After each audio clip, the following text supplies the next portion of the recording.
Welcome to MANTA'S video, and here's today's top 10. Enjoy.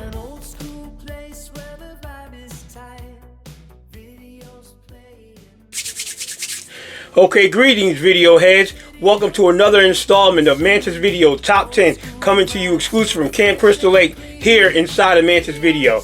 Tonight we got a gentleman returning to the show. You'll know him. I'm going to introduce him right now. Without further ado, it's my man Ryan Ditmars. What's up, Ryan? Hey, Greg, how's it going? Yeah. So, welcome back. Thank you. All right, now, real quick, tell the people what we're going to discuss tonight. We're going to do the top 10 2025 movies from me. From your perspective. My perspective. So we're going to count down from 10 to 1. Try to throw a couple different movies on there, maybe that are not on the typical top 10s that are out there. This is obviously the season for top 10s. Yeah. So, and it's not Oscar time yet, but it's always nice to discuss, the year-end bests and that sort of thing. I usually kind of geek out on all those lists, and I find a few. There's actually one on this list that I got from a top 10 list, and I was like, what is this? And I bought it and watched it and loved it, so that's going to show up soon. Oh, okay. Yeah, well, without further ado, and by the way, happy 2026, everybody. Happy New Year. This is our first show for the year. So we're going to start from the bottom to the top like we do, and this is Ryan's top 10 pick here. Yep. So tell us about your top 10 here, Ryan. All right. Number 10. Top 10, my 10th pick is a movie that I saw in the summertime. I saw it in a weird week. One of our good buddies passed away that week, and that was the first movie we watched after his passing, and he was a big movie guy, and it's Bring Her Back, which is an extremely dark, crazy movie about grief and trying to hold on to, somebody, and absolutely loved it. It's from the directors of Talk to Me, which I think you saw, right? Yes, I did. I really think these guys have something going for them. I can't wait to see what else they do. This was crazy. This was a very, very dark movie, and under the circumstance where I watched it was even darker. But I thought the performance by Sally Hawkins was phenomenal in this. And again, I think there's kind of this overdone grief horror that's going on with these movies these days. Would this movie be considered in that body horror category, or no, not per se? There's a little bit of that. I think it's more just kind of grotesque. Okay. There's some stuff, you have not seen it, right? No, I did see it. There's some stuff with Sally Hawkins with the videos that I thought were kind of interesting, and I thought the ending was just fantastic. But it stayed with me since I watched it, and it wasn't on the list, but then I'm like, I just can't, stop thinking about this movie. I thought it was just a really dark horror that sometimes I kind of want to see, So Bring Her Back is my number 10.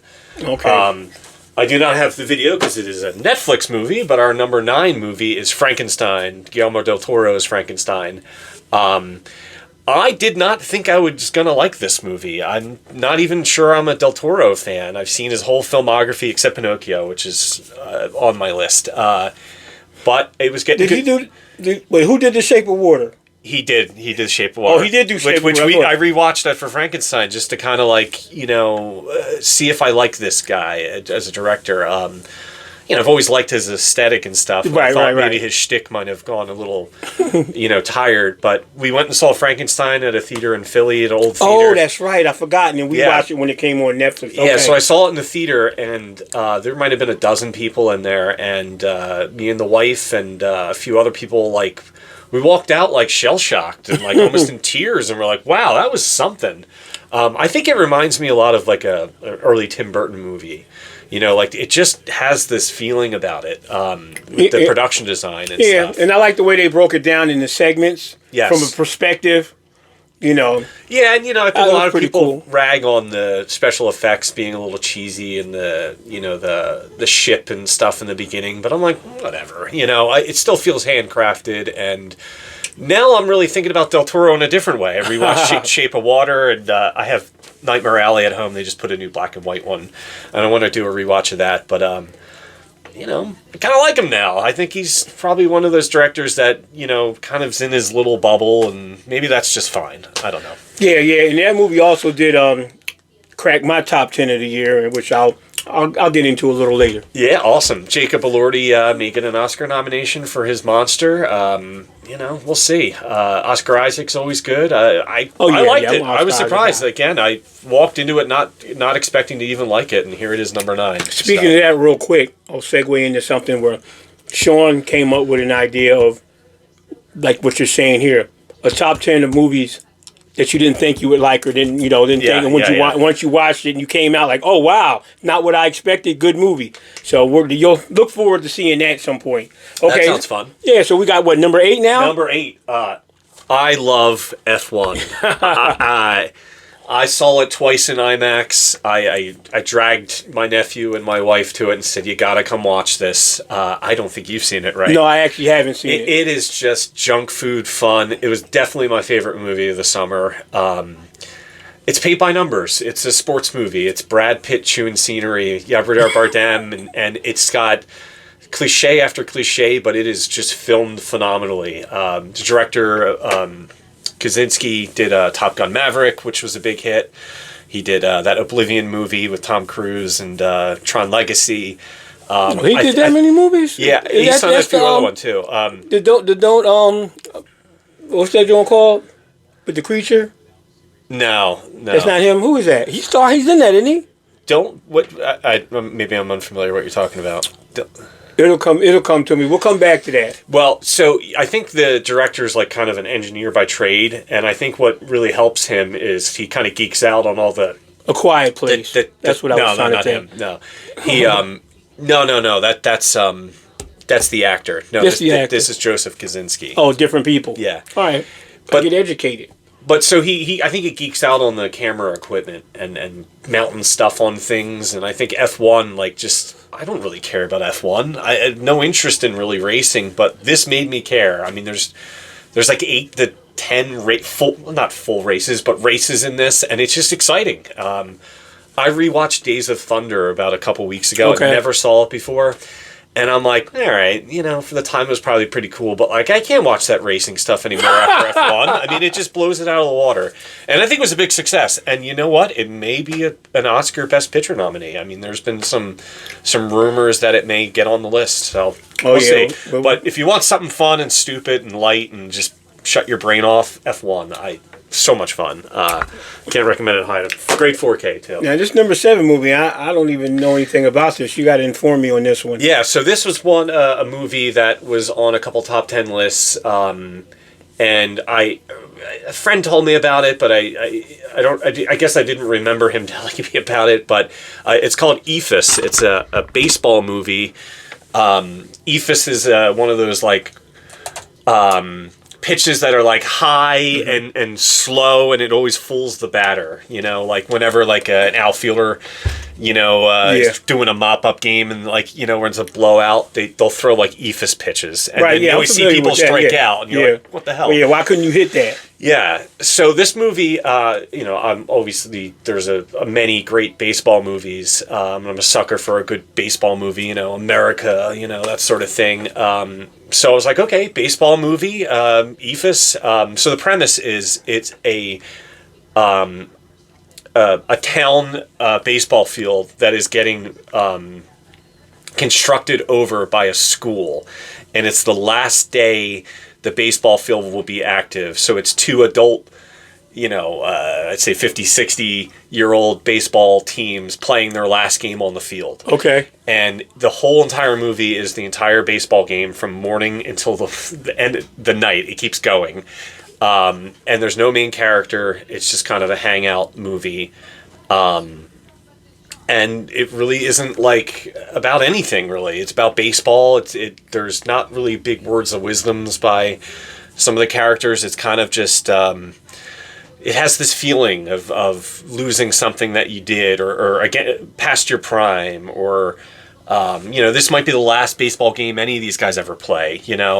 But that kind of childhood, leaving it on, without being heavy-handed. It kind of just exists as it is. It's very interesting, but it lingers with you, and I think it, will have some legs. That people will be talking about this from years to come. And it's kind of a slow, boring movie, but in a good way. It was cool. I really liked it. It was very unique, and I watched it at late at night, and it kind of was that perfect time to watch that. It's not overly long, but might feel long, but in a good way. So I'm really glad someone recommended this on the top 10. It was, definitely worth my $15 or $20 that I bought this up for. So that was my number 7. Yeah, so. and your number 6 movie, it also cracked my top 10 list. Yes. What movie was that, by the way? This is Begonia by Yorgos Lanthimos, which is one of my favorite directors working right now. I own his entire filmography of movies. I love him. He's one of my go-to guys. Obviously, he's worked the last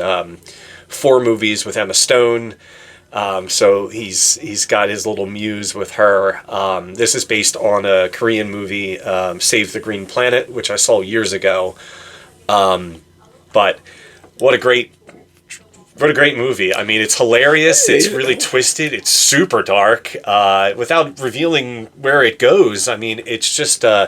it kind of speaks to our time. It has some elements of some future things on my list about where we are in 2025.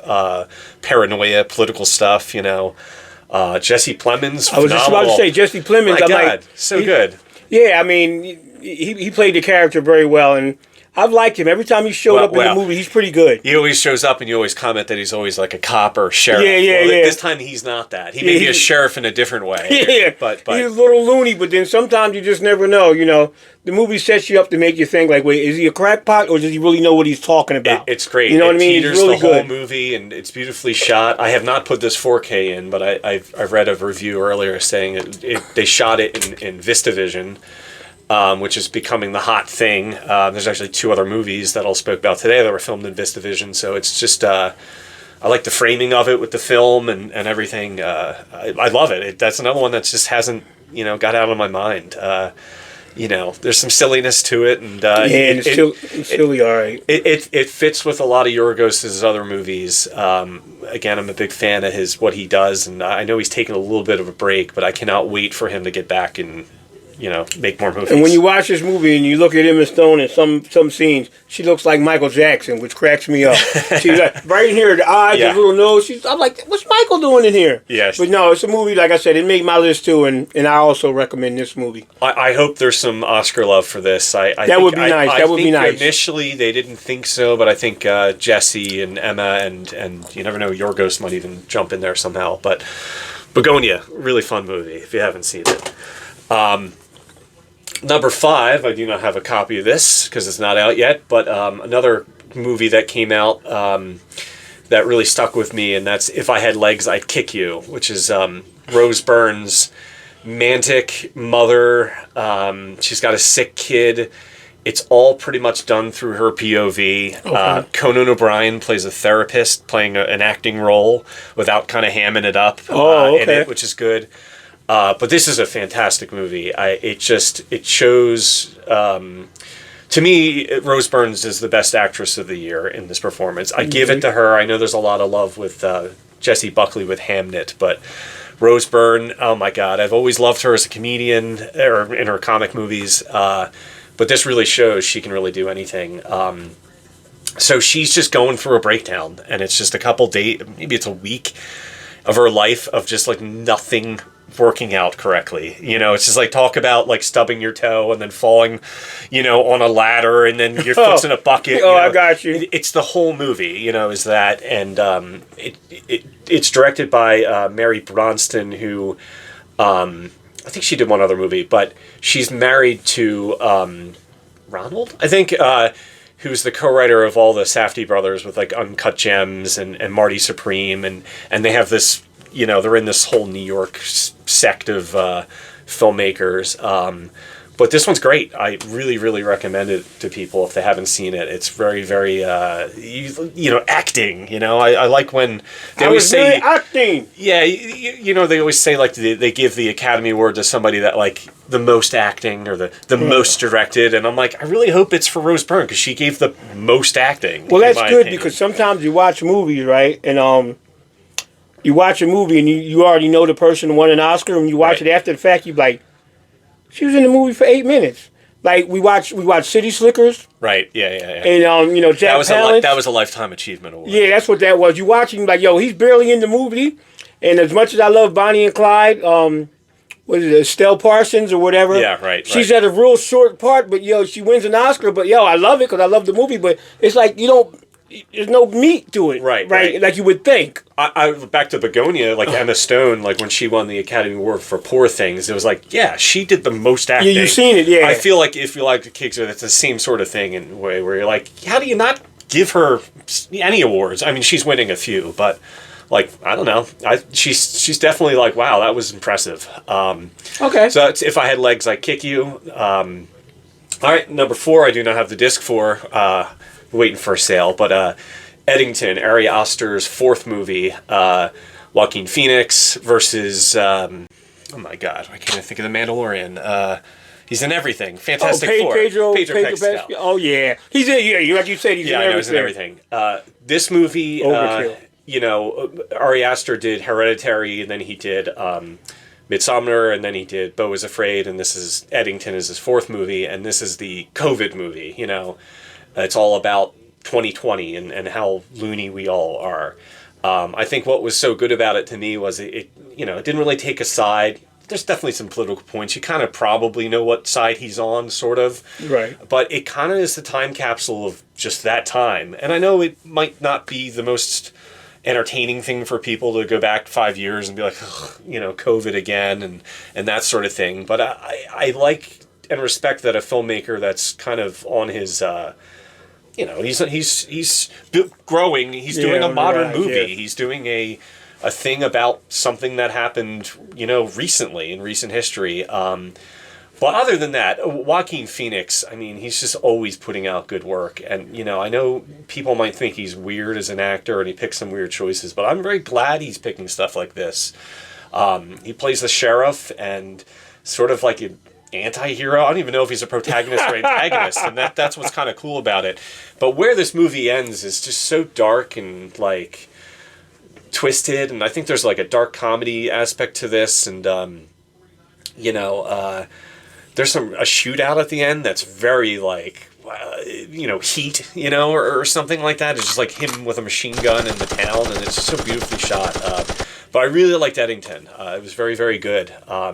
This kind of segues into number 3 pick, which is One Battle After Another, which is sort of, arguably, on top of pretty much everybody's number 1 on all the lists. Probably will win the Oscar for Best Picture. Oh, you think so? Yeah, it's definitely far into the running. Either that or Sinners. But One Battle for Another, directed by Paul Thomas Anderson, one of my personal favorites. His whole filmography is incredible. Probably not my favorite of his. There Will Be Blood is probably still the best, and Boogie Nights and Magnolia and stuff. But anytime he's making a movie, it's like you run to the theater. It's like Tarantino or Spielberg or Scorsese. It's like, I gotta be there day one.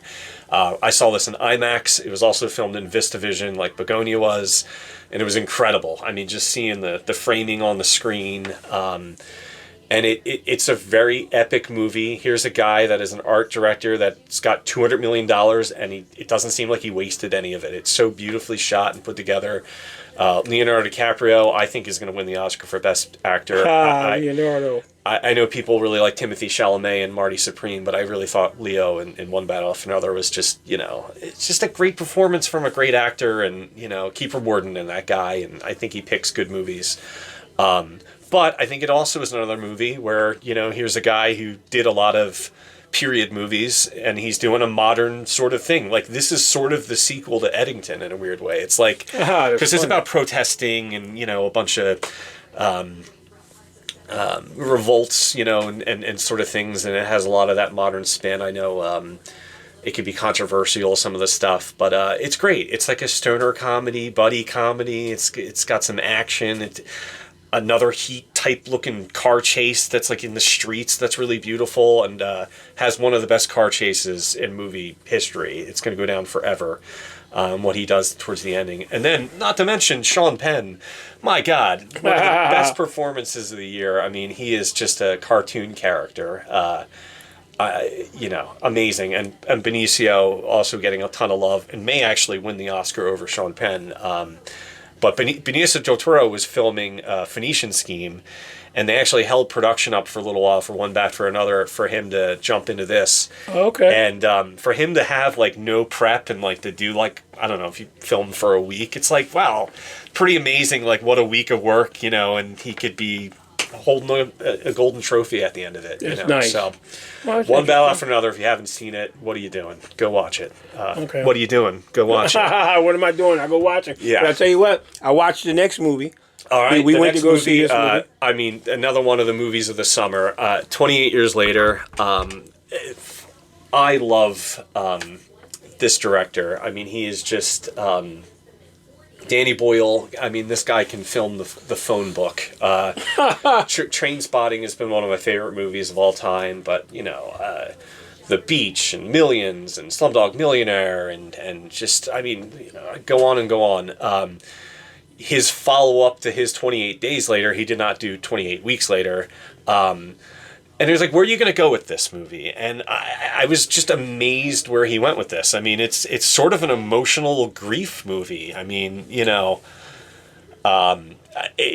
but built in with all that, it's still a zombie genre movie. And then also, it's just him playing with all these camera tricks. And that scene at, I don't know if it's dawn or dusk, where they're running across the bridge. With water. Yeah. Oh my God. I mean, that is pure cinema on the big screen, like no other. And I always geek out on aspect ratios, and this is the same aspect ratio of 2001. You didn't see it in the theater because they crop it differently, but on the 4K disc, it's the ultra wide screen, and it just looks beautiful. And he filmed it on a freaking iPhone. Oh, I heard that. I mean, he's filming it the same way we're filming this. So, Craig, what did you think of 28 Years Later? I really didn't like it. It bothered me. I didn't like, it was like two different movies. They didn't go back to the thing. They left. It was a little weird for me. I understand you guys' excitement over it, but for some reason it just didn't resonate with me. Well, maybe Bone Temple in 2 weeks is going to resonate with you. I mean, the sequel comes out in 2 weeks. It's like amazing that I'll be there. They filmed both of them. Alex Garland, the screenwriter, did Warfare this year. It's not on it's probably on my honorable mentions if I had a list, but I'm not going down that rabbit hole now. But Warfare was another one that he did this year. I just really, this movie sticks with you. I mean, the grief thing with Ray Fiennes and the kid, Cillian Murphy, not Cillian Murphy, Aaron Taylor, what's his name? Aaron Taylor Johnson, his lead and the dad sort of stuff. There's just a lot of good stuff in this. I really recommend it. So it was a good time for my guy. What's my boy's name from Kick-Ass and stuff? The main that's guy? what I'm talking about. That's what you're talking about. That's him. Yeah. Now he did some good stuff. A lot of people didn't like what was the Marvel movie with Craven? Yeah, I thought he was great. I mean, but from seeing him be that little wimpy dude in Kick-Ass to coming up being this massive heartthrob type dude, I'm like, what? He's always been talked about on the short list to being the new James Bond. I think they should go with some unknown, but he's always popping up on the list. Yeah, but I like that dude. You can see it, Yeah, I like that dude. But yeah, 28 Years Later, love it. Can't wait for Bone Temple, and hopefully they make the third of the 28 Years Later trilogy. So now your number one pick, once again, unfortunately, I don't even know what this is. I must have been sleeping. My number one pick is a Netflix movie, so there's no physical media, which really kind of sucks, but it is what it is Train Dreams, which is a movie that came out, I don't know, maybe a month or two ago. Recent, yeah. This movie, again, I put it on and was just mesmerized by it. It's so beautifully shot. It's shot in the, 1:3:3, so it's just a square.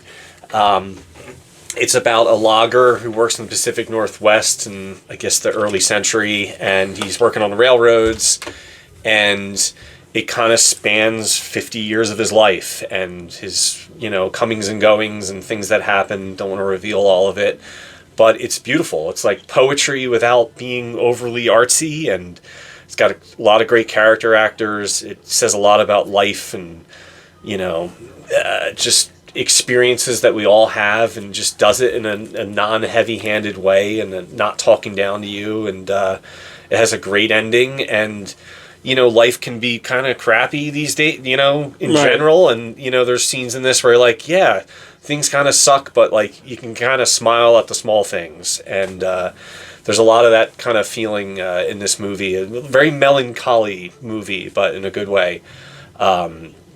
The director, he does co-writing with, I can't think of their names,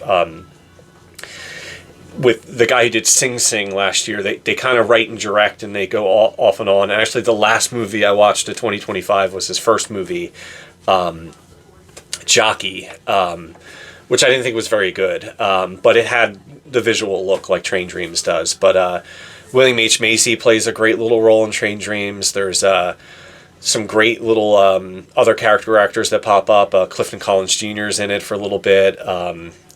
Can't think of the other guy's name off the top of my head, but there's just some great things in this. I really recommend it. It's on Netflix right now. It should have been playing in 2,000 theaters, and you should have been trapped in a black box watching it instead of watching it on your TV, because it's not that type of movie. All right. If you had to pick one thing that made this movie go to number one for you in your estimation, one nice little juicy little nugget that you would say kind of gave it to you. I think it's kind of this, just the way the movies, the art form of cinema's poetry sung to me the most, I think. Where you kind of just walk away with it and you're like, wow, that was emotional. That's going to sit with me. I'm never going to forget this movie. And I don't think I'm going to throw it on as much as something like F1 or, whatever, Frankenstein or something. But it's one that just kind of was like, wow, that's beautifully done. Joel Edgerton, who's usually like, I don't know, I guess he's an okay actor. Oh, yeah, he's not like the best, but like he was like, well, I was effective, and his wife Felicity Jones is in it. She did a pretty good performance. It just, I don't know, beautifully shot. I mean, it's just the Pacific Northwest holds a deep love in my heart, traveling there the last couple years. The woods and the nature and all that sort of stuff. But I also feel like, there's a lot of people compare this to Terrence Malick with Tree of Life and his kind of visual poetry. Like, I feel like that's there, but it's not as like artsy-fartsy about it. So it's like, it's just really good watch, and it's short. It's not even that long. So, So Train Dreams. Now, knowing me, your top 10 list, what do you think movie that I didn't see on this list that I really should see in your estimation? I think you should watch F1. F1? You should definitely watch F1. Better than FU, right? Yeah. So I'll watch F1. Okay. Yeah, F1, F1 definitely. I mean, I don't know what your feelings on Brad Pitt is, but like I'm cool with Pitt. Like, it's just like him being Brad Pitt, and it's just great seeing him do that. And Brad Pitt hasn't really been a big box office draw. I think this might be his biggest a box office hit, especially worldwide. So one thing I didn't mention with F1 is they also filmed it during races. So there's crazy, like, they had a bay on these racetracks with their car and all that stuff, and they're filming stuff while the races going on. I like when they do shit like that. I mean, it's just crazy. There's a sleek and sexiness to this movie with, like, it just has this glossy smoothness, both production design and the feeling of it. And, a hell of an IMAX movie. I mean, it's the full frame IMAX, and it just does not let up. It's great. So, but yeah, F1. Craig, what were some of your top 10s this year? Well, I'll just do a quick rundown of the movies that I thought that was intriguing to me. Until Dawn, that was a Counselor Appreciation Night, and then I liked, that was the last Counselor Appreciation that our friend Bucky was able to attend. We love you and we miss you, Bucky. That was good. Superman, it was all right. Fun. Yeah, it was a fun movie. That's what I am. I'm the junk food movie type guy. Megan 2.0. Which I did not see. I still want to see it. Yeah, it's good. Now, but surprising to me, Caught Stealing, I pretty like. Who's the Elvis dude? Butler. He played. He was in that. That was a good. That was a good movie. Caught Stealing is Darren Aronofsky, who I'm a big fan of. He's a very interesting filmography of stuff. This felt like a weird, like, 90s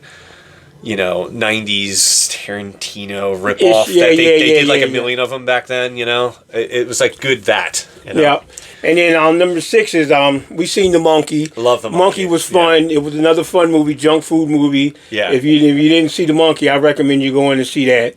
Definitely. And whatever. And my number 5 pick, continuing that type of crazy type stuff, sci-fi edgy type movie, was The Companion. Love The Companion. Companion that was good. A lot of fun. Yeah, I'm all about fun movies. Junk food, whatever it is, but it was good. And then coming in number 4 was one that Ryan also enjoyed, which was Begonia. I'm surprised it's that high up on your list. I know, right? I thought when you left the movie, it dawned on me. It was like, every now and then I got to represent and show you that, I can watch a real movie and enjoy it. There you go. And then once again, back to back, another movie Ryan highly recommended, which was Frankenstein. Oh, first of all, we're dealing with an old classic there, retelling of my man right there, Frankenstein. So I love that one. That was good.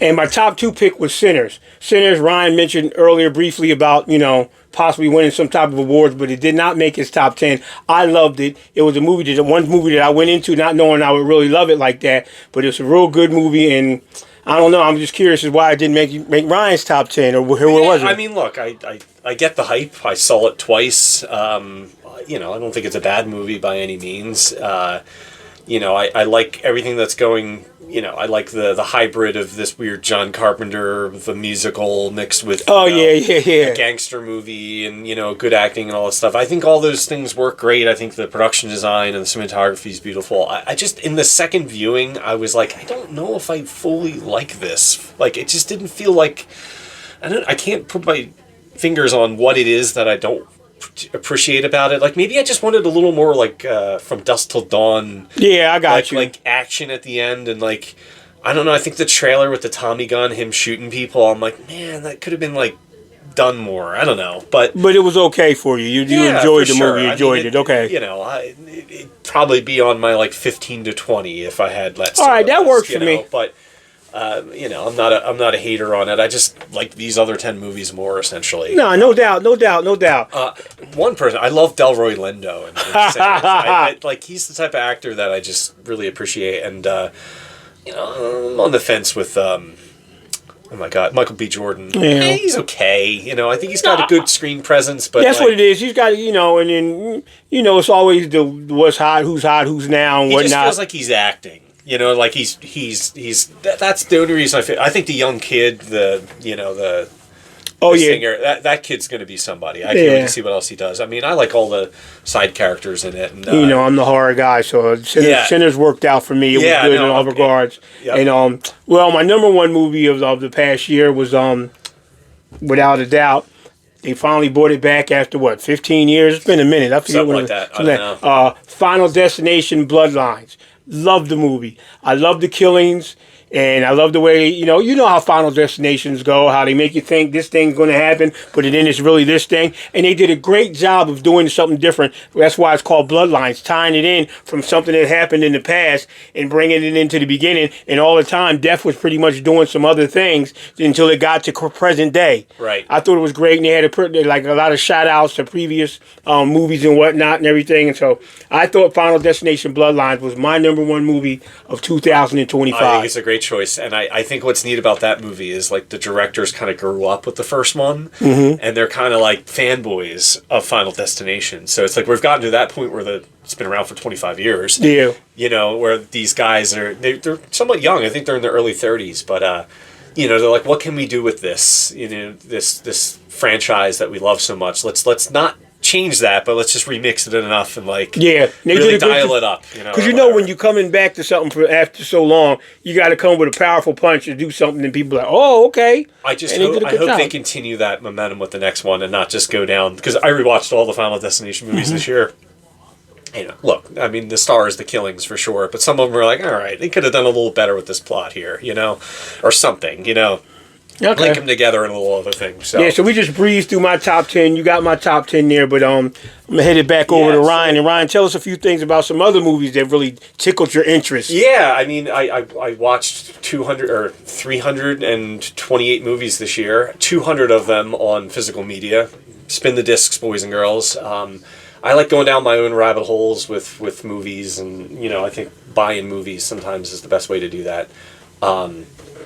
But one movie that I watched 4 times this year that I absolutely loved was The Brutalist. The Brutalist, actually came out last year, or 2024, but I couldn't see it until 2025. I saw it in 35 millimeter. I saw it in digital, and then I watched it in 4K at home. I just love this movie. It's shot in VistaVision. Adrian Brody's phenomenal in it. Guy Pearce is great. I think the director is kind of slightly pretentious and very artsy and cinemaphile, but that's kind of why I like it. It's low budget, but it doesn't feel like it.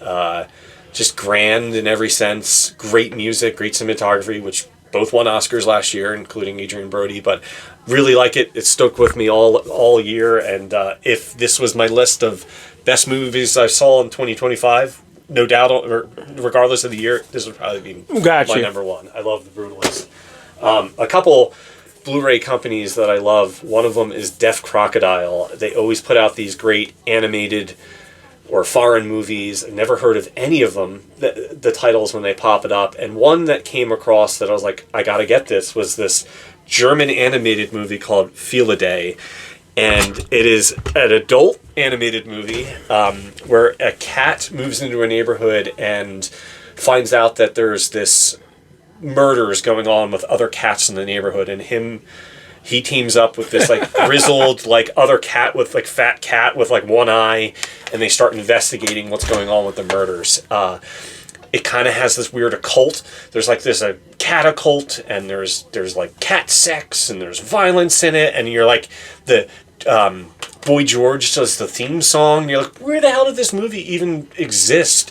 It came out in the 90s. It feels like a dark version of a Don Bluth movie, like American Tail and stuff. Okay. But it's really good. It's not boring, and I mean, obviously I got this ridiculous 4K set for this thing, but great blind buy, and I just thought it was really, really fun. By Deaf Crocodile, Feel a Day. Also going to talk about another thing. This just came out a couple weeks ago from Deaf Crocodile. It's called the 2551 Trilogy. It's a series of Australian art films. There's 3 of them. One of them's called The Kid. The next one's called Orgy of the Damned, and the third one's called The End. Really ridiculously artsy, I don't know. I don't know if I like the word pretentious or not, but very offbeat. They're sort of museum piece art kind of movies. I watched the first one, and I'm like, yeah, it's a little too much, and I'm like, I don't know if I'm going to watch the other 2. It was but by the first one ending, I'm like, you know what? I kind of like that. I'm going to throw in the second one. And then I'm like, kind of like that. I got to finish it.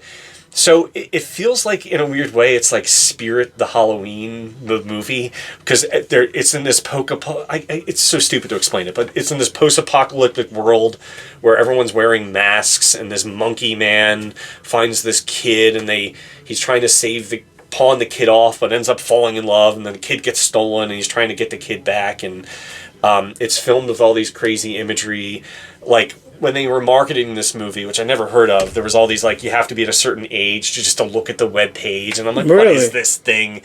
I didn't think it was that grotesque or full of nudity as much, but definitely a fun movie if you're into that sort of thing. And I mean, again, beautiful packaging. I can't get enough of this sort of stuff, and they're great blind buys. And that one turned out to be another good one, like Feel the Day.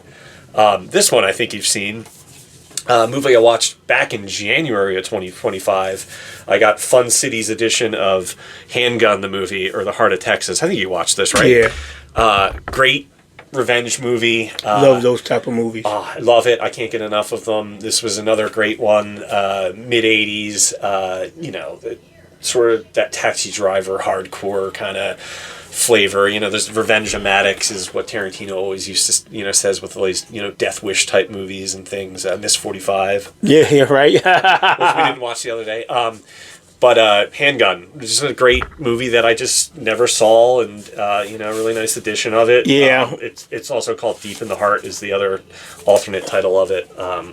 Great little pickup. I think that was $16.99. You just can't beat it, for a blind buy. Yeah, matter of fact, thinking about that, I'm going to have to think of some of those old movies like that I really liked. Yeah. Yeah. I have to talk about Criterion movies because I'm deep into the cult almost too much, I know.